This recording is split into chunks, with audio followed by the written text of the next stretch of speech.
All right, folks, welcome back to Lakers Latest. We're going to talk Lakers shop again. As always, I'm coming to you from Studio City, where it's a scalding 87 degrees and sunny.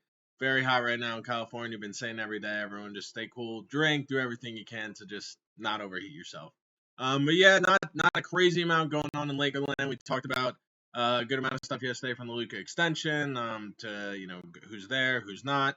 Yeah, right now at this point, it's kind of in that lull in the summer where not too much is happening. We're just kind of speculating on what is going to happen next, all the rumors and stuff. So yeah, we're going to try and keep on top of everything, but again, we are kind of in that gray area of the off season where there's not a ton of talk. Obviously, we had the Luka extension, but yeah, so we'll keep an eye out for anything that comes up, and yeah, we'll talk about it. So first topic we have today is LeBron, the Luka extension. LeBron did, obviously, I know LeBron was not at the press conference, but he did go out his way to congratulate Luka on his obviously huge extension. Obviously, LeBron's been there before. He signed multiple long-term extensions with the Lakers. He understands what this position is, being the franchise player of the Lakers, being the superstar of the Lakers.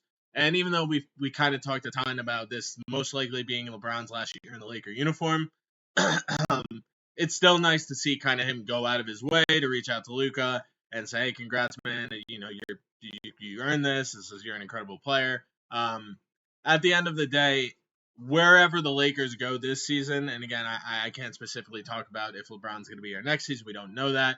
Um, but where the Lakers go this season, however far they get, whether that be first round, semifinals, conference finals, NBA finals, win it all.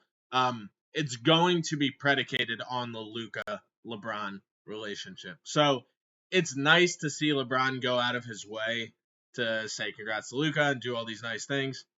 Even though, obviously he's probably only going to be a teammate with him for one more season, it's just nice to see out of LeBron. Now, obviously, like I said, the key to wherever the Lakers go this season is that duo, LeBron and Luka.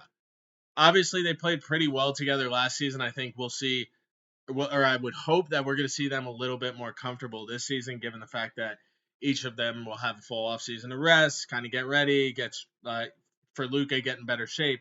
For LeBron, just keep doing whatever the hell he's been doing the past 20 plus years to stay in better shape than every single human being alive.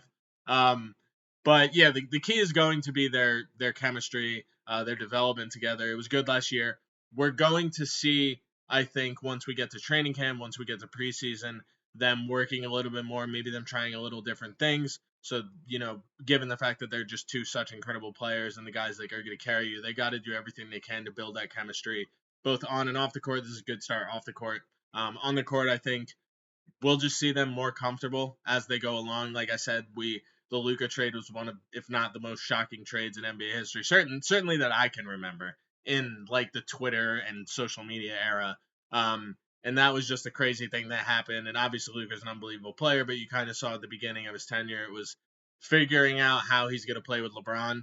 And I think definitely in the training camp this year, and especially in the preseason, in the early regular season, they're just going to keep getting more comfortable with each other, keep learning each other's games, I mean, they're both unbelievable. So like, their game, but getting comfortable with each other, playing off each other. If one of them has the ball, what's the other one going to do? Being better off ball, doing all these things that's going to create cohesion and chemistry between your two best players. One of them, who is the top 5 player in the NBA right now, LeBron's still top probably 15 and arguably the greatest player who's ever stepped foot on a basketball court. So it's good to see him congratulating Luka, and obviously their chemistry going forward this season is going to be key to really whatever they can achieve, whether that be first round, whether that be winning the NBA championship.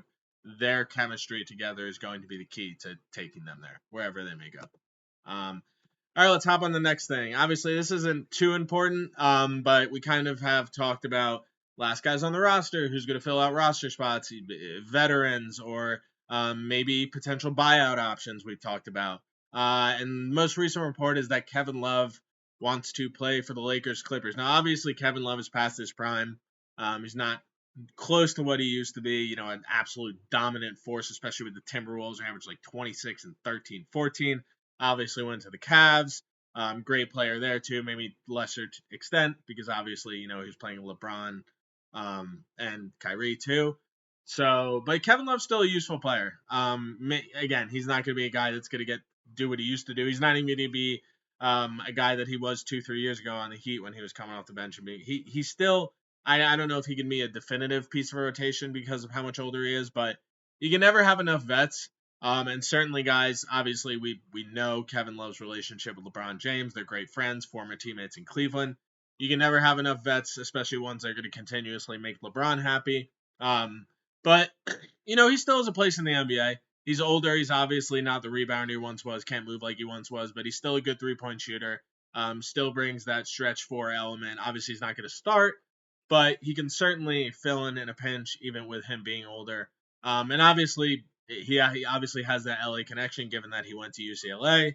Brought them to the Final Four, played with Russell Westbrook there. So this could just be a situation of, he knows his career is coming to an end and he just wants to go finish it at the place where really at least his professional journey started. I mean, obviously I know college is not professional, but, him going to UCLA, getting drafted in the NBA, that's kind of everything that jump started. So maybe he just wants to finish his career in Los Angeles. And I think when you're looking at Lakers Clippers, obviously, especially because the Clippers already have like 700 guys that are going to be from a nursing home between Chris Paul and Bradley Beal and all these old guys who are still good players, but I'm just saying, like, I don't know if they necessarily need another wily vet like Kevin Love. They got Brook Lopez too.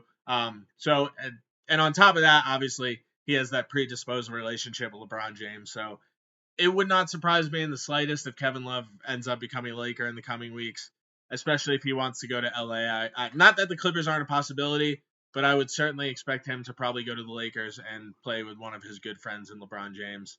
Granted, he wouldn't play too much, but yeah, we'll see what happens. You can never have too many vets. Kevin Love obviously is an NBA champion. He can still bring a little bit to the game, and he's, really good friends with, your franchise icon. Not franchise player, Luka is now, but there's really no harm in doing it, and if it would not surprise me in the slightest if I see him sign with the Lakers over the next 2 weeks.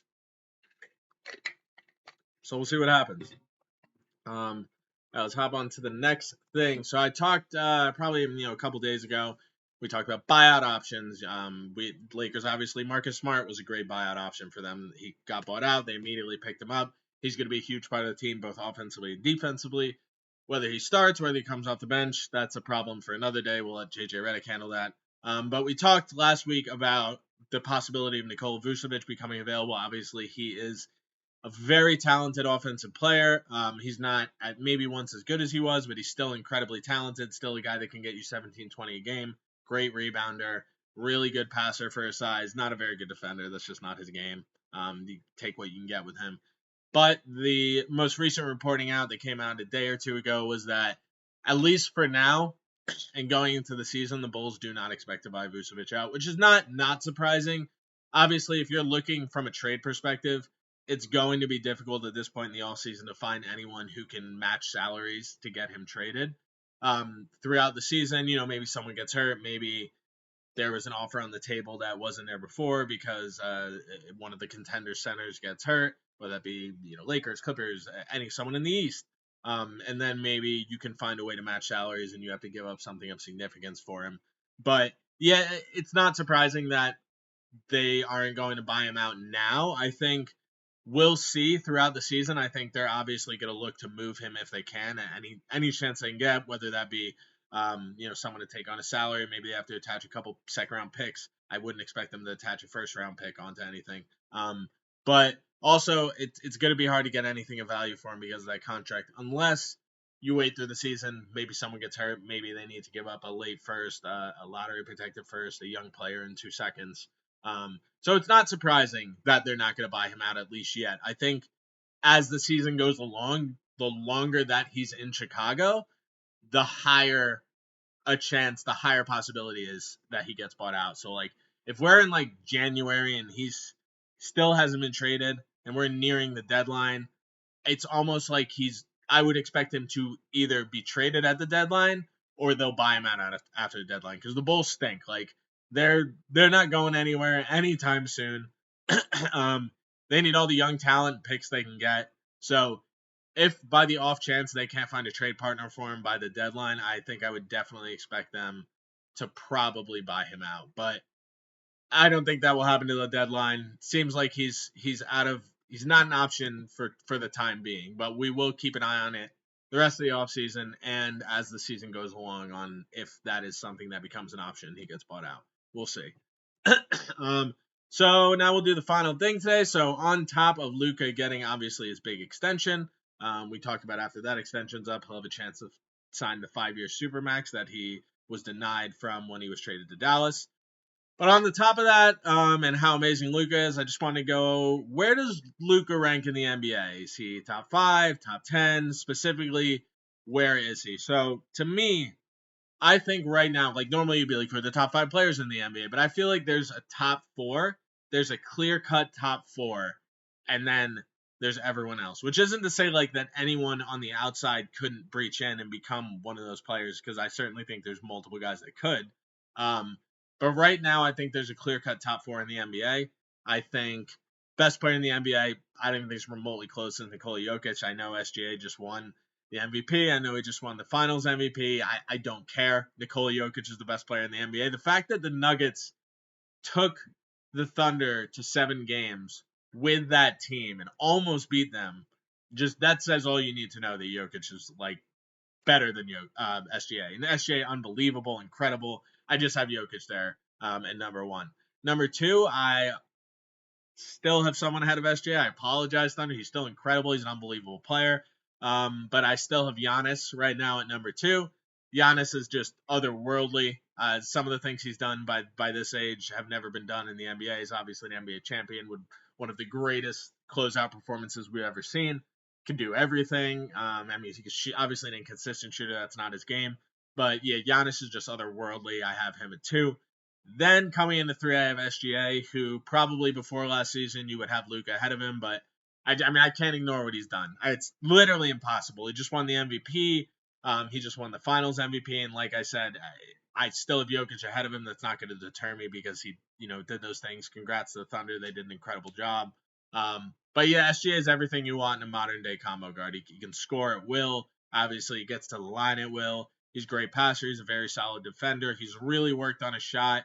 When he came into the NBA, he wasn't the best shooter, but he's really worked on that to where it's a really solid part of his game. And then after those 3, Luka Doncic. Now, Luka obviously was a little injured, got traded. It was everything happened to him last year. So much stuff that was unexpected, but at the same time, especially with him coming in, hopefully by all accounts in the best shape of his life, just everything you could ever want in a player. Just, a great scorer, can do everything, step backs, drive to the basket, fadeaways, got the whole package.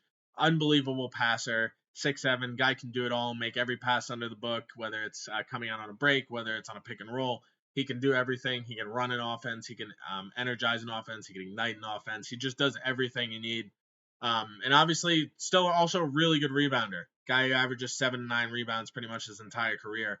Almost like a walking triple-double, if you will. Luka does everything, and I think we're probably there's a good chance we're going to see his best, most efficient year yet, especially with a whole year to get in good shape, get chemistry with his teammates. But yeah, Luka, I think, could definitely jump SGA. It's going to be difficult to jump Giannis and Jokic. They're just so good. But I have Luka squarely at 4 right now. I think there's a chance he could jump into 3, but he would probably have to have an amazing year because SGA just had an incredible year that is going to be difficult for anyone to duplicate. But yeah, right now I have Luka firmly sitting at 4. We'll see if he moves up, hopefully not down as the season goes along. But that's my top 4. I got Luka at 4. He's an unbelievable player. Just signed his extension. Very happy about that, and we can't wait to see this Lakers team, and especially a fully great shape Luka coming into this year. So very excited for all that. That is it for me today, guys. Until next time, I will catch you later. Have a good one, guys.